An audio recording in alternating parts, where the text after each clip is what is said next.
Lanjut. Ya, lanjut. Sistem Tipikal. pembangkit listrik tenaga surya terpusat off-grid dengan larik atau array fotovoltaik dan rumah pembangkit yang berisi komponen elektronik dan baterai. Oke, tipikal itu maksudnya yang umum ya, tipikal orang Indonesia adalah tidak mau poligami. Maksudnya tipikal itu adalah kebanyakan orang. Ini tipikal sistem pembangkit listrik itu adalah pembangkit listrik tenaga surya yang umum atau yang sering, ya seperti itu. Jadi terpusat dengan larik itu array atau susunan sel surya, kemudian ada rumah pembangkit yang isinya adalah komponen elektronik dan baterai. Seringnya seperti itu. Jadi bukan di atap masing-masing tapi terpusat. Yo, next. Tapi kalau di pedesaan bagusnya yang kayak gini juga, yang terpusat atau di masing-masing rumah tangga? Ya, sebaiknya ya terpusat, kecuali kalau tempatnya jauh-jauhan. Kalau tempatnya dekat, ada 20 rumah, tempatnya dekat-dekat, ya mendingan terpusat. Tapi kalau kayak di kampungnya Nala itu, nah itu kan rumah satu, kemudian sawah, jauh, kemudian rumah lagi satu, rumah satu, kampungnya jauh, nanti ada rumah lagi satu, itu kan berat di narik kabelnya. Nah kalau itu mendingan satu-satu. Tapi kalau rumahnya dekat kayak di Purbalingga gitu, itu kan rumahnya dekat-dekatan. Nah itu mendingan terpusat. Nah, kayak di bawahnya itu mending gimana? Sistem PLTS terdiri dari modul fotovoltaik, solar charge controller atau inverter jaringan, baterai, inverter baterai, dan beberapa komponen pendukung lainnya. Ada beberapa jenis sistem PLTS, baik untuk sistem yang tersambung ke jaringan listrik PLN atau on-grid, maupun sistem PLTS yang berdiri sendiri atau tidak terhubung ke jaringan listrik PLN atau off-grid. Meskipun sistem PLTS tersebar SHS, Solar Home System, lebih umum digunakan karena relatif murah dan desainnya yang sederhana. Saat ini PLTS terpusat dan PLTS hibrid, PLTS yang dikombinasikan dengan sumber energi lain seperti angin atau diesel, juga banyak diterapkan, yang bertujuan untuk mendapatkan daya dan penggunaan energi yang lebih tinggi serta mencapai keberlanjutan sistem yang lebih baik melalui kepemilikan secara kolektif atau komunal. PLTS tersebar dapat menjadi pilihan ketika persebaran rumah penduduk yang berjauhan satu sama lain. Itu ada baterai. Ya.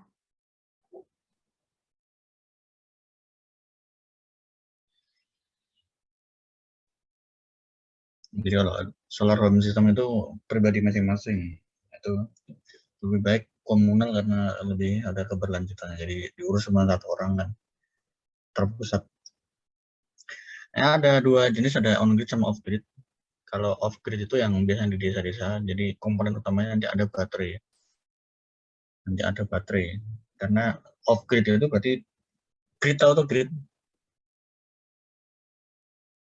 Grid itu PLN. Penyulang utama gitu. Jadi kalau on grid berarti dia tersambung ke grid, tersambung ke PLN. Grid itu penyulang utama. Ya, grid itu penyulang utama atau PLN. Kalau off grid berarti tidak tersambung ke penyulang utama atau tersambung ke PLN. Itu sesuatu mana ya? Tidak tersambung ke penyulang utama atau tidak tersambung ke grid. Nah, kalau off grid itu berarti tidak tersambung. Kalau on grid berarti tersambung. Kalau yang on grid itu tidak menggunakan, ya, yang off grid itu apa namanya? Dia tersambung ke PLN. Jadi listrik yang dihasilkan itu dikirim ke PLN menggunakan KWH meter Exim, ekspor impor. Sehingga listrik yang kita pakai itu tagihannya berkurang, jadi sistemnya gitu. Tapi dia nggak pakai baterai. Jadi kalau pas siang hari dia nyuplai daya ke PLN, sebagian dipakai di rumah, sebagian disuplai ke PLN, dijual ke PLN. Nanti malam hari kita pakai dari PLN, nanti di selisihnya itu baru yang dibayar. Kita bayar ke PLN. Nah itu nggak menggunakan baterai, karena malam harinya dia menggunakan listrik dari PLN. Tapi kalau yang off-grid, karena dia nggak ada PLN-nya, harus menggunakan baterai, karena kalau nggak menggunakan baterai malam hari nggak bisa nyala. Berarti kalau on grid tidak perlu ada baterai. On-grid nggak perlu ada baterai. Berarti yang energi yang dihasilkan itu langsung dikirim ke PLN. Iya.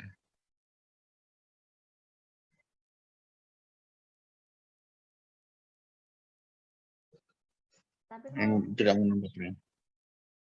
kayak gitu, kayak yang on grid itu aturannya seperti apa? Ada peraturan pemerintah stop PNSDM itu nanti baca sendiri. Ada tidak ada soalnya. Meskipun sistem PLN tersebar SHS, apalagi SHS, Solar Home System. Nah, lebih umum digunakan karena relatif murah dan desainnya yang sederhana. Saat ini PLTS terpusat dan PLTS hybrid juga banyak diterapkan. Hybrid itu maksudnya bukan ada turbinnya. Hybrid itu campuran antara solar home system dengan terpusat. Oh, SHS. Oh. Tapi kan di sini Oh, enggak ini ya. enggak dikombinasikan dengan sumber energi lain seperti angin atau diesel. Ya, sorry. Ya, tapi dia bisa memanfaatkan dua sumber kan berarti kan. Oh iya, kalau Bayangin misalnya dalam desa itu nggak ada PLN. Kemudian baterainya habis. Malam hari. Apa yang mau dimanfaatkan? ya sih cocok sih. Atau Soalnya genset atau kalau angin kan? ya kayak pengalaman tadi Bahuna kan dulu sering kalau malam pakai diesel. Nyalainnya itu jam 6 sampai jam 10. Dan itu sudah bayar mahal. Karena kan lumayan ini toh banyak ininya bahan bakar yang dipakai.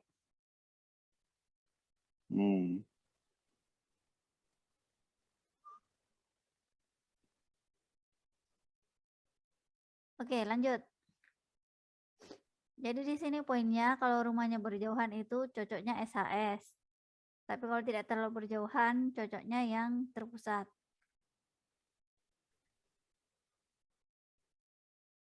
Jadi intinya di paragraf ini kalau misalnya rumahnya berjauhan cocoknya SHS. Tapi kalau tidak berjauhan cocok lebih baik PLTS terpusat. Ya.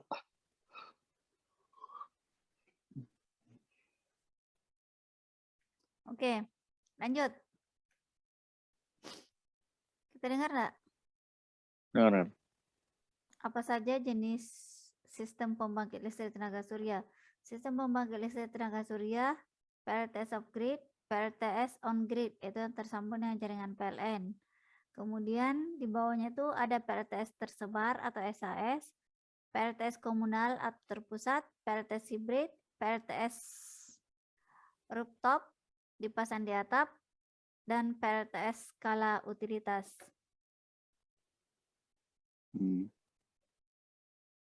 Ya, jadi itu hibrida itu maksudnya yang tadi tak pilih yang apa hibrid itu gabungan dari komunal dan tersebar ya, yang itu hibrida itu. Loh, hibrid itu gabungan dengan ini loh yang misalnya Bayu atau diesel. Oh iya, mungkin ya saya tahu. Oh iya begitu ya. Saya tersebar tahu yang ada di rumah masing-masing rumah-rumah masing-masing. Solar home system SHS. Tapi bisa juga itu dibilang rooftop juga sih, bisa juga. Karena dipasang di atap-atapnya rumah. Sama dengan sebelah kanan itu sama juga dengan rooftop. Nah, bedanya yang rooftop yang berdiri di sebelah kanan itu rooftop yang terhubung dengan PLN. PLTS selalu utilitas itu artinya ada di sebuah daerah, itu masang strukturnya banyak sekali, kemudian disuplai ke grid itu sekali utilitas. Di Indonesia belum ada. Kalau di Arab itu ada, jadi ada kayak solar panel gitu besar sekali, itu dipasang di gurun gitu. Nah, bukan besar sekali, ini banyak sekali, luas sekali, ya itu namanya utilitas. Nanti listriknya dipakai ke PLN, sambung ke PLN. Kayak gitu, itu bukan punya PLN. Nah, kalau kayak gitu punya PLN gitu. PLN bangun, kemudian di supply ke grid gitu. Kalau kayak gitu punya PLN. Oh, berarti PLTS kalau utilitas itu biasa punyanya PLN ya? Punya PLN atau pokoknya punya Atau swasta, atau punya, pokoknya intinya itu dia bangun di suatu tempat, seluruhnya banyak dan dikirim ke grid. nah, kayak di Papros itu kan berapa ya di sana? Pokoknya di Papros itu kan punya PLTS toh yang lumayan besar juga. Berarti itu toh cocok skala utilitas. Ya dikirim ke PLN. Dikirim. On Oh grid. ya, baik. On grid. Ya, oke. Ini kita berarti sampai jam 10 ya nih ya. Satu subbab atau sampai jam 10. Jadi nanti dua kemungkinan. Dilanjutkan. Dibandingkan teknologi energi terbarukan lainnya seperti pembangkit tenaga air, sistem PLTS relatif baru di Indonesia. Pemerintah pertama kali mengimplementasikan sistem PLTS tersebar untuk listrik pedesaan pada tahun 1957. Berarti sudah 35 tahun ya. Apa tuh? Ini dari pertama kali diaplikasikan di Indonesia, diterapkan. 1987 pas saya lahir. Seiring berjalannya waktu, penerapan sistem PLTS di Indonesia telah berkembang dari sistem tersebar ke sistem komunal atau terpusat. Terlepas dari kenyataan bahwa Indonesia telah menjajaki teknologi PLTS sejak tahun 1970-an, keahlian tentang sistem fotovoltaik masih dalam tahap awal. Hal ini disebabkan oleh kurangnya ketersediaan tenaga ahli, teknisi terampil, dan perusahaan rekayasa yang kompeten untuk merancang, membangun, dan memelihara sistem. Sementara itu, rantai pasokan suku cadang sistem PLTS yang lebih baik sangat diperlukan untuk menjamin keberlanjutan sistem di Indonesia, terutama di daerah pedesaan. Sangat disadari, butuh waktu yang cukup lama untuk membangun penyedia layanan teknis dan suku cadang di daerah pedesaan. Meskipun demikian, dengan tetap konsisten menjaga kualitas sistem, kemungkinan rusaknya sistem akan berkurang dan umur pakai sistem akan lebih panjang.